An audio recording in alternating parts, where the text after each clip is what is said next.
This is Invest Library's GCash series. And for this video, magre-register tayo sa GCash. But before I start, I want to highlight that there are several ways to register to GCash. And in this video, magre-register tayo via *143#. First, dial *143#.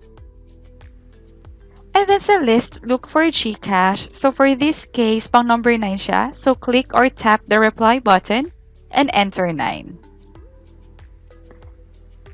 And choose register by replying 1. Then create your 4-digit PIN.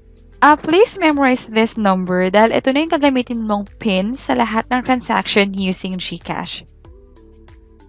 Continue lang natin yung process by entering your first name, your last name, and your permanent or your current address. May option din na ilagay ang email address. If you do not have an email address yet, you can just reply 0.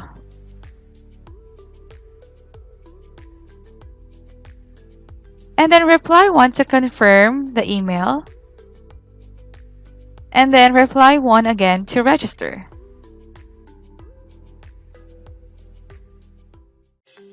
And finally, just wait for a confirmation message saying na successful na ang pag-register sa GCash.